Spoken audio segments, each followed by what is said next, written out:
Hey, have you seen the me that reviews anime? Would you mind pausing it? Look, we hang out. We're not attached at the hip. No matter. Well, when next you see him, let him know that it's his turn to do a review after yours today. My review? What are you talking about? Well, of course it'd be your turn. I gave you a few reviews off. Okay, first of all, you've been off since Bye Bye Man. Second, that review of Final Fantasy that I did is arguably the best review that's gone up on the channel. And third, I don't need a third reason. Yes, well, we're heading into the summer months where I'm going to be a lot busier than any of you. It's not like there's a shortage of things for you to talk about. I mean, you're playing a Nintendo Switch right now. How about you just mindlessly talk about Breath of the Wild for a few minutes? I don't care what you do, just do something. Yeah, whatever.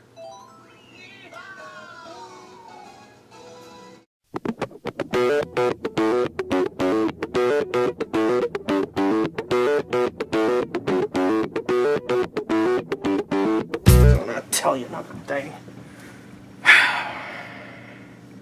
I can't. I haven't even made a dent in this game, and I've no motivation nor obligation to continue any further than I already have. Unless I undergo some sort of, major mental reconstruction or something. Is that a thing? Is that something I should be worried about? Anywho, it's a good game. I could even see people saying it's a great game. But it's a game that annoys the crap out of me, so I'm going to talk about Puyo Puyo Tetris instead. Cool, bye. This game makes me so unbelievably angry. As each Tetramino or Puyo came raining down, I saw progressively darker shades of red, and I started to curse the stars, the sun, or any nearby objects until I would inevitably lose. I would then claim to anybody who would listen that the game was poorly designed dreck and it cheated, because secretly I'm still 7 years old and I don't like when games are better at themselves than I am. So I stand before you now, ready to tear this game to pieces, to somehow twist things from me not being good at the game to the game not being good at all. I can't do it though, because it's not a bad game. Quite the contrary. This game's actually excellent. It did something that's extremely rare for a game to do these days. It kept me playing. Because you see, when I play video games, it doesn't take much for me to stop playing. If I start dying too often, I'll turn the game off. Because I have a finite amount of time to dedicate to video games, and if they want to smell their own farts and get off on their difficulty, that's fine. Just don't expect me to praise them for it. Puyo Puyo Tetris is certainly difficult at points. While playing through the story mode, there were a couple of matches against the computer that I had to restart a ton of times to finally win. But I did eventually win, and I beat the story mode. And before I praise this game, I want to talk about some things that I legitimately didn't like. Hopefully they get fixed for the sequel that better happen, and I'll be there day one for it. First of all, get some more voice clips. I was impressed by the amount of production work here, but if you're gonna put it in there, make sure it's varied. I had a match against the character Ekalo, and every single time he would clear a row, all I heard was, "You cheater!" I had to redo this battle a bunch of times, so I think every single vein above my neck was visible because I was getting so mad. So yeah, fix that. Now let's gush. The endorphins that were released in my brain when I spitefully defeated the harder parts of this video game caused feelings of such elation.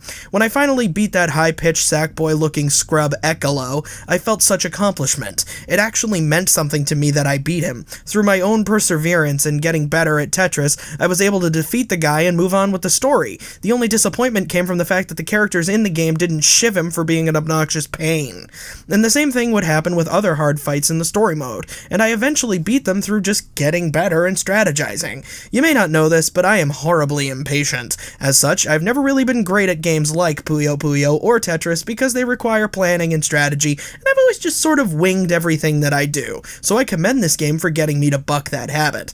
On a side note, I love the characters here. I'd never played a Puyo Puyo game before, but I really like the design of all the characters, and I think it's really cool that there is a story mode here. It was funny, tongue was planted firmly in cheek, and that's where I appreciate tongues. Also inside my mouth. What? So yeah, please buy this game so that they can make another one. I liked playing the story, I liked the different game types, the Fusion Puyo Tetris game type is hectic fun that I could literally play all day. And in fact, I almost did. I was on a ferry to and from Nantucket for a total of 4 hours, and Tetris was all I did. At least until the Switch's battery died. Stupid thing.